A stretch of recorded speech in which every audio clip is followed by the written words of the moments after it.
Welcome back, Catamounts. My name is Thomas Newsom. And I'm Gable Pierce, and this is your campus news presented by WeTV.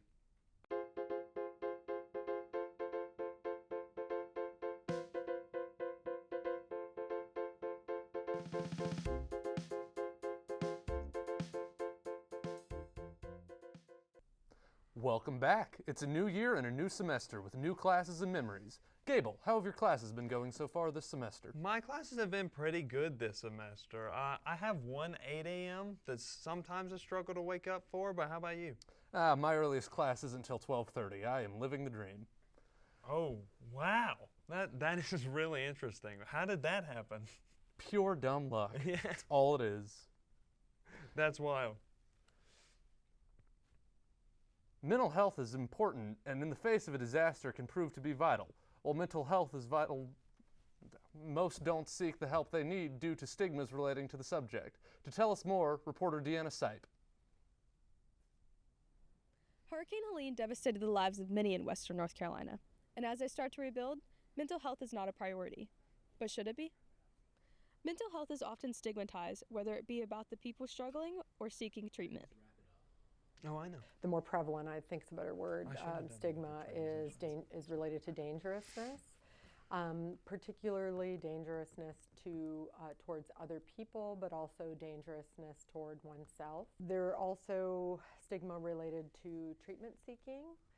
The idea that if someone receives treatment for mental illness that they may be seen less favorably in the eyes of, people who are close to them or people who they work with or people in their community. Regardless of stigma, mental health is important, especially in the aftermath of natural disasters. And a lot of people just don't take the time to evaluate their mental health, and it affects them pretty bad in the long run and in the short term as well. Pendergraft volunteered in Asheville in the aftermath of Hurricane Helene, clearing roads and aiding in search and rescue missions. It looked like a war zone. It was bad, and there were bodies on the side of the streets, families stuck in their houses. It was hard to see, and just thinking that just a couple days earlier, it was a normal city, and even with like the mental preparation of I might see some stuff, it was still really, really hard to kind of process. I mean, nobody's ever really prepared to see a dead body laying on the side of the road until it happens. And although in counseling for a while, Pendergraft has still struggled to speak on what he's seen due to societal views on men speaking on mental health. Society has this compulsive urge to view men as strong, emotionless, and unflappable, and they think that the little things in life don't bother us, and that we don't have mental health, and it's not something that we need to worry about. While societal pressures push people to not speak on mental health or mental issues, Pendergraft advises fellow students struggling to find an outlet for what they are going through. Life is hard, and nobody should ever be expected to go through it without having a shoulder to cry on. For more information on services provided on WCU's campus, you can visit caps.wcu.edu. Reporting for WeTV, I'm Deanna Sipe. What a heartfelt message. We here at WeTV encourage you to reach out to Counseling and Psychological Services. You can find more information about services on their website, or you can schedule an appointment at 828-227-7469.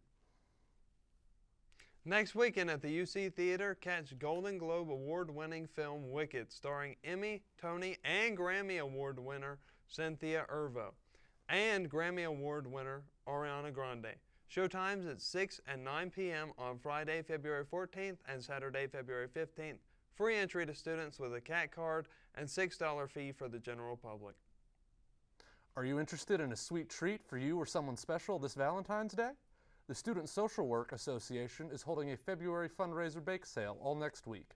On the 10th, 12th, and 14th, they can be found on the second floor of the Health and Human Services building from 11 a.m. to 2 p.m.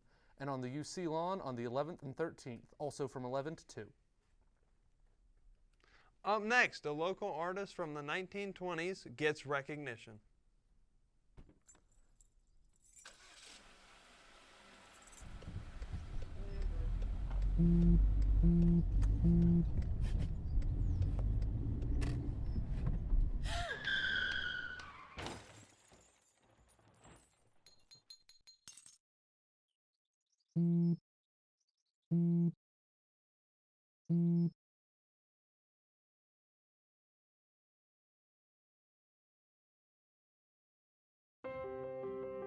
When I first saw a turtle, my heart was full. Now anything but lonely. We had this deep connection, this heart connection. He just wants to be close to you and part of your life. Every day with turtle is a perfect day. When I'm holding her, it makes me feel calmer. I think everything he does shows how much he loves us. When we adopt a shelter pet, we discover they're a little bit of a lot of things. But they're all pure love.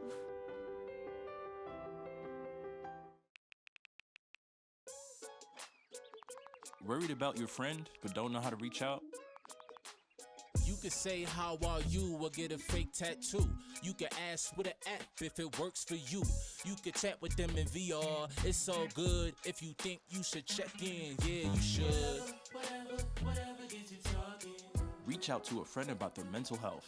Whatever gets you talking. Learn how you can help at seizetheawkward.org.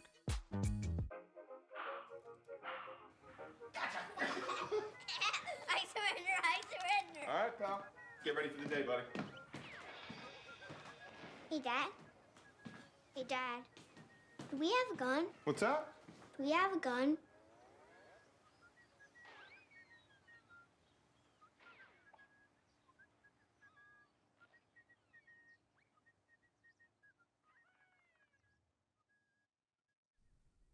From Thursday, February 13th to Sunday, February 16th, catch the Tony Award-winning play Boeing Boeing at 7:30 in the University Auditorium.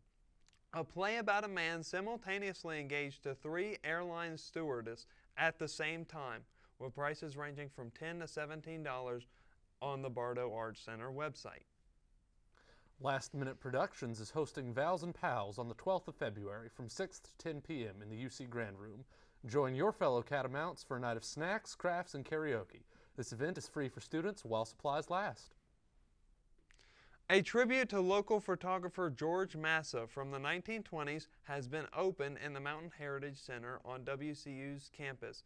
In this tribute, Massa has received recognition for his artwork to tell us Max Poku could come.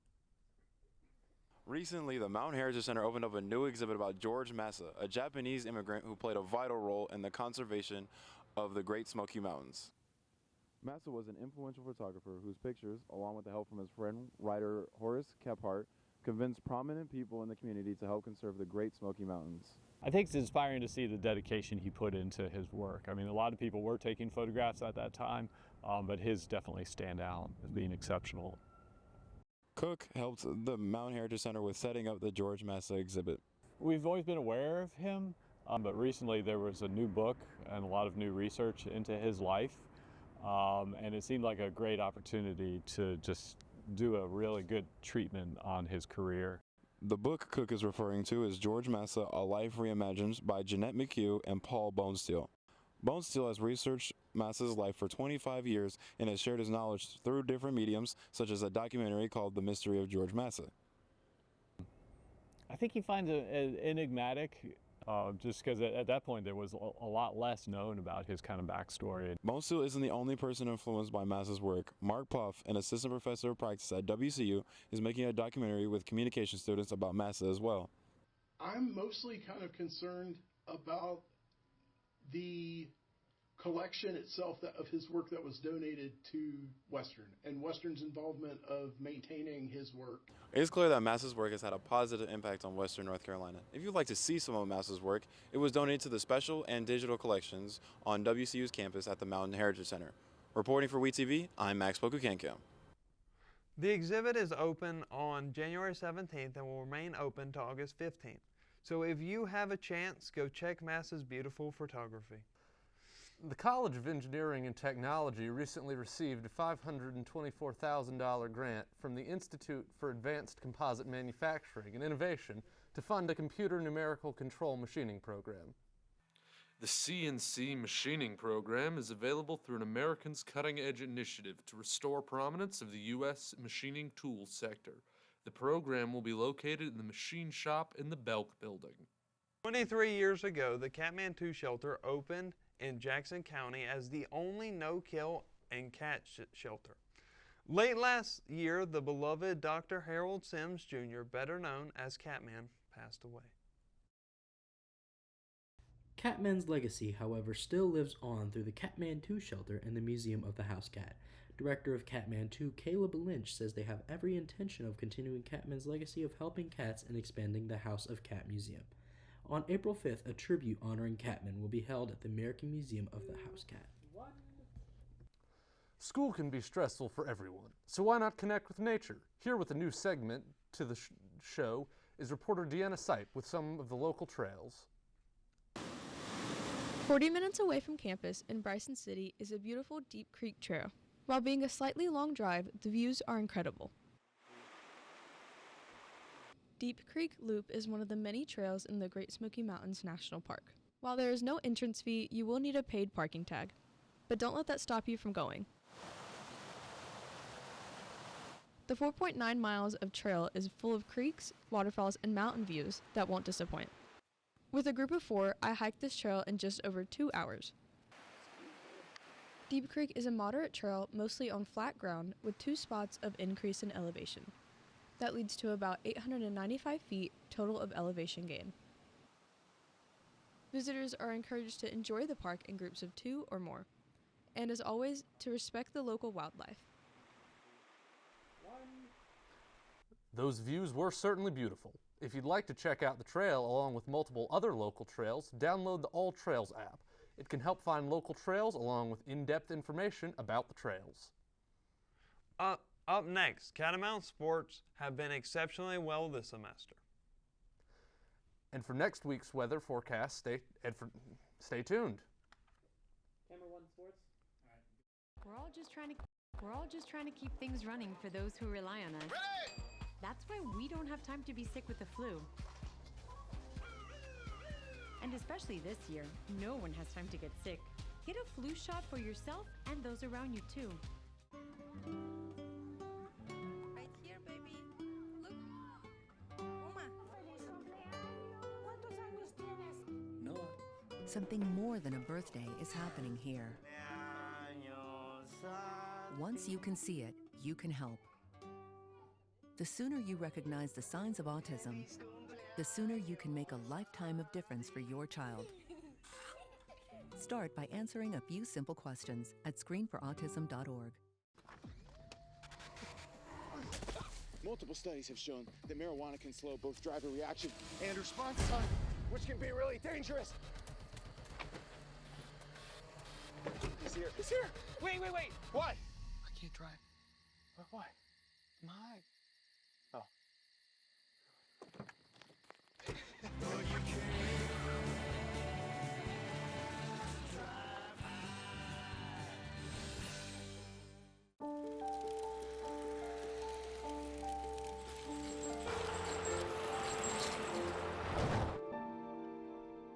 Did you know dragging chains can spark a wildfire?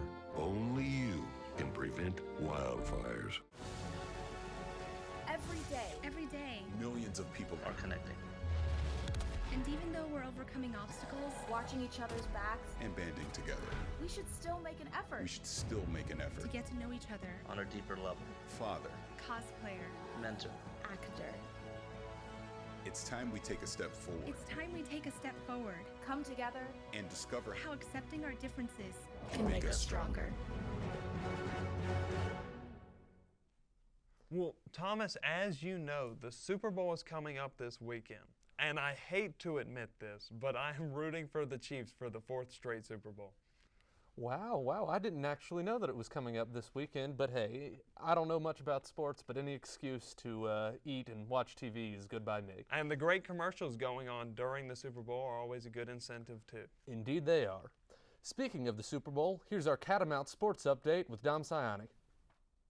Go Birds. Hello, Catamounts. I'm Dom Siani, your voice of Western Carolina sports. Let's step things off with some basketball. Both WCU's men's and women's teams are looking to flip the script as conference play heats up. This past weekend, both teams came close but fell just short of the win in the doubleheader at home. Going ahead, the men's team was back at it on Wednesday, taking a trip over to Greenville, South Carolina, facing off against in-conference foe Furman, 17-6 record. And just like the previous games, the Catamounts kept it close against the heavyweight Paladins. Cats forward Marcus Kell had a career high of 29 points. The game would go into overtime, but unfortunately, momentum would go into Furman's favor as the Cats would fall and lose another heartbreaker, 84-75, to move on to 6-16 overall. This marks the second straight overtime loss for the men's team. Both teams will be looking to end their mid-season slide with a road trip Saturday, with women's taking on Chattanooga and the men's taking on UNCG. Tip-off for women's is 2 p.m. and 4 p.m. for men's. Moving over to women's tennis, the team is riding high with 3 straight wins. The Cats hosted Tuscaloosa this past Monday, beating the Pioneers 7-0, improving to an overall record of 3-2. The Catamounts will be back at it on Sunday hosting old rival Appalachian State. The game starts at 1 p.m. Closing out this segment is WeTV's Athlete of the Week. This recipient is Catamounts women's tennis player Jay Groen, who this past week was named SoCon's Women's Tennis Player of the Week. Congrats, Jade, and go Cats! All this talk about sports has got me hungry. Always eating on campus can be tiring and leave you feeling a little empty. Here to show us a home-cooked recipe is Julian Vanderhoof and Ryan Creel.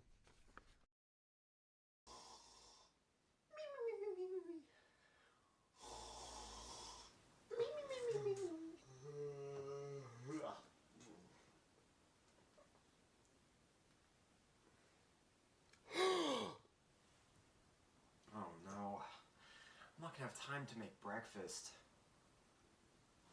Oh, yes, you do. Julian, what are you doing here? I'm here to help. And now, we cook.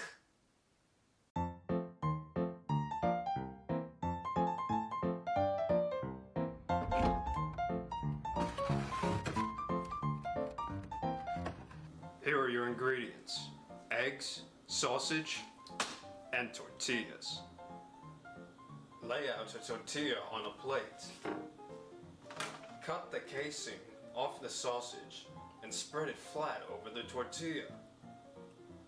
Put a pan on the stove and set the temperature to medium to high heat. Once the pan heats up, place the tortilla in the pan and cook for 3 to 4 minutes before flipping it over. Then cook it for 1 minute before removing the tortilla from the pan. Next, crack an egg in the pan and cover with the lid until the whites get cooked through. You want the yolk to still be running. Put the egg on the tortilla once it's cooked.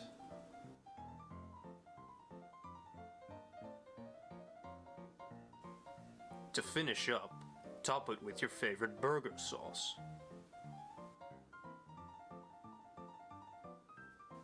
Sprinkle on a little bit of cilantro.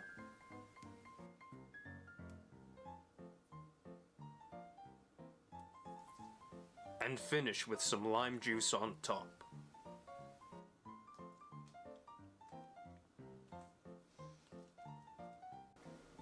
And there you go. A nice, easy breakfast that takes 10 minutes to make. Now you can eat it on your way to class. You're supposed to go to class now. What are you doing eating here?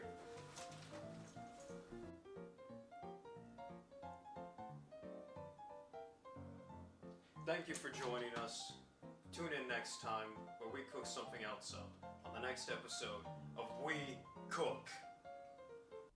Wow, that looked delicious. I hope they come back to show us some more amazing recipes.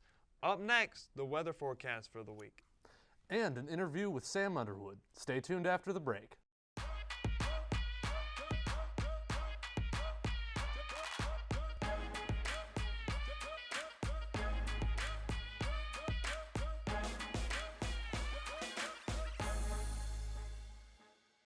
Kids will be kids, which just goes to say kids will be curious. They get into everything, everything. If there's a loaded firearm in the house, they could get their hands on that too. Keeping firearms locked, unloaded, and stored separately from ammunition in a place inaccessible to kids can help keep your loved ones safe from family fire. Safe gun storage saves lives. Oh,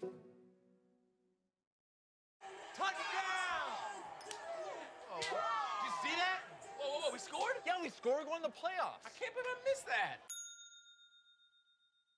Every time I'm buzzed, I spend too much time on my phone. What? I should take your phone away. No. I'll call for a ride. Wait, why does my face look like that? I'm playing with these new face filters. Okay, you know what? Yep, that's mine. But I need that back. No. Kevin! Hey, Bobo, do trees tell each other stories? I'm sorry. I'm afraid I don't know that. Hey, why don't we go find out? Listen. Do clouds take naps? I couldn't tell you. Dad, do stars visit their friends? Look!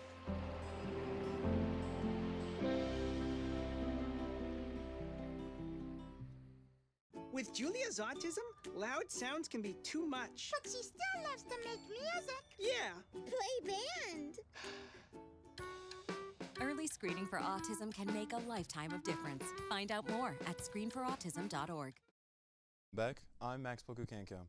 Well, it's February, and you know what that means.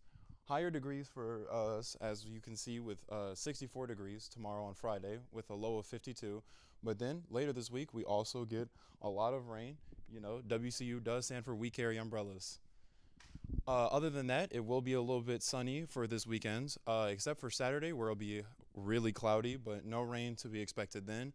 Higher degrees for the rest of the weekend as well.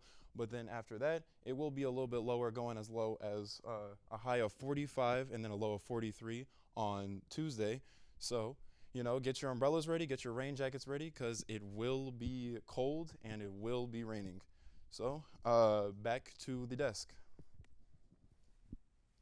Homebase, a resource for many students that serves as a food pantry, a place to live, or simply a place to hang out for many in the community, is set to expand.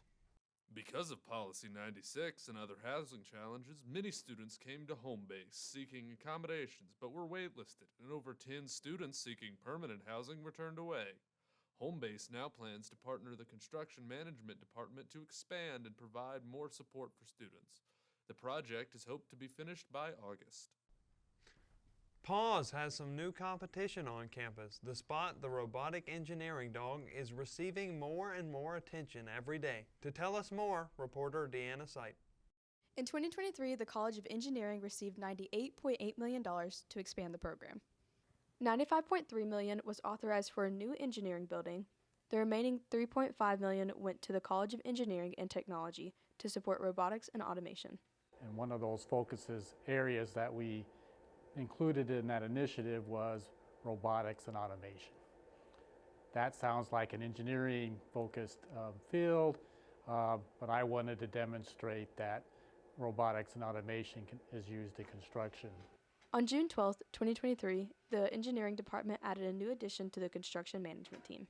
Aware of the Spot robot, and I knew that it was used in construction, so I proposed it. And the robotic dog, designed by Boston Dynamics, is full of sensors, cameras, and software that allows it to navigate its surroundings to collect and analyze data used for construction. There's lots of things that we have to inspect during construction to make sure it's being built properly.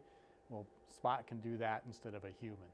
So it's really kind of a 24/7 inspection machine that we can send out and do all these things on its own. Spot is used in one special topics course to help students learn different types of construction technologies. So right now we have a class that's called Advanced Construction Technologies. And that's actually it's been offered a couple times. It's going to be offered in the coming spring semester. So there they get exposed to different types of technologies.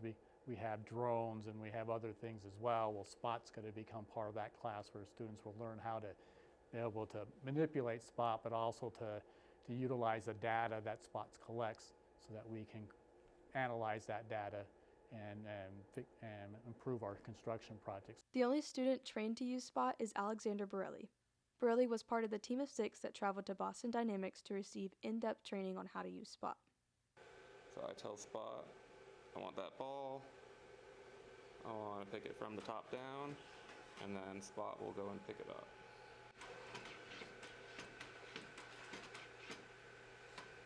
While Borelli is the only student currently trained to use Spot, the engineering department hopes to develop a future training program where all students in the department have a chance to be trained. Reporting for WeTV, I'm Deanna Sipe. So next time you're on campus and you see Spot the Catabot, don't hesitate to stop by and say hello. Speaking of things to stop by and see in WCU, Thomas, how do you feel about the music scene here? Well, honestly, the music scene on campus and in Silva in general is fantastic. I have seen Plant play live. I've heard great things about Onyx.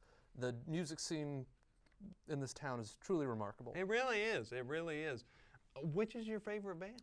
Plant, but I'm biased. In studio, we have Hallie Stanley sitting down with Sam Underwood. Hey, Catamounts. My name's Hallie. I'm here today with Sam Underwood. Sam. What's your major and what year are you? So I study English literature as my major, and I'm also pursuing a minor in professional writing. That's awesome. And to my understanding, you also sing and play a plethora of instruments. You I do. are a Renaissance man. Yeah. I'm also a junior to finish your first question. Oh, yeah, of course, yeah. So how long have you been playing music? I've been playing music just about as long as I can remember. You know, my dad was a musician. He still is a musician. So growing up, he would always be bringing instruments into the house, and I would always be picking up the trumpet, picking up the piano, picking up the drumsticks, and just having at it. And just found a great love for the art itself, and here I am today, still going at it. That is awesome. So you just released an album this past Friday. Can you tell me a little bit about that? I have. So I just released my album, Hardwired. This is my debut album. And yeah, it's been a great learning process for me, putting out the first album, doing the writing, doing the revising, doing all the recording, and arranging all the parts. Yeah. It's just been a great learning experience, and I'm very thankful for all my friends who have come together with me and really just contributed to this piece of art, and I'm super proud of it. Yeah. Super grateful. How long does it take to make an album? I'm just curious. So I started writing the songs for this album a little over a year ago. Mm-hmm. And by the time I knew I had a cohesive set of songs ready to go, it was about April or May of last year. Mm-hmm. And then I was reaching out to my good friend, Jay Watts, to start coordinating the recording process. And it wasn't until June that we really started hunkering down and putting these tracks together. That's awesome. Mm-hmm. And so after that, it was just mastering and mixing and just adding in little overdubs here and there, and just making it as fine as it can possibly be. Well, I'm gonna listen. Yeah. I hope our viewers listen as well. Absolutely, please do. If we wanted to listen, where can we find this album? So you can find it anywhere from Spotify to Apple Music to YouTube Music to Amazon to Pandora to iHeartRadio, Snapchat, Spotify, Instagram, anywhere you look. Even Roblox. We've got it on Roblox. That's now. insane. Sure enough. That's insane. So what have you learned from playing in a band compared to playing as a solo artist? Yeah. So the way that playing in a band has informed my solo music is really just knowing what it sounds like and knowing what it feels like to have all the instrumentation in place. Yeah. So making sure that the bass is in the right place, that it's not clashing with the guitars, it's not clashing with the vocals, and the drums aren't clashing with anything else. Just keeping everything in its place and all that goes along with arrangement. Yeah. That's really what I've gotten out of playing with a band, and it informs my music always. Yeah. Moving forward in your career, what are you looking forward to? I'm looking forward to writing more songs, recording more songs, working with new and different kinds of artists, different genres, and really just making more albums. That's what I want to do. That's awesome. Sam, thank you for your time. Thank you for having me. Of course. Back to you at the desk. Thanks for joining us for Campus News and Updates. I'm Gable Pierce. And I'm Thomas Newsom. Join us next week for student government elections and our very own dating show, Are We a Match? And as always, go Cats!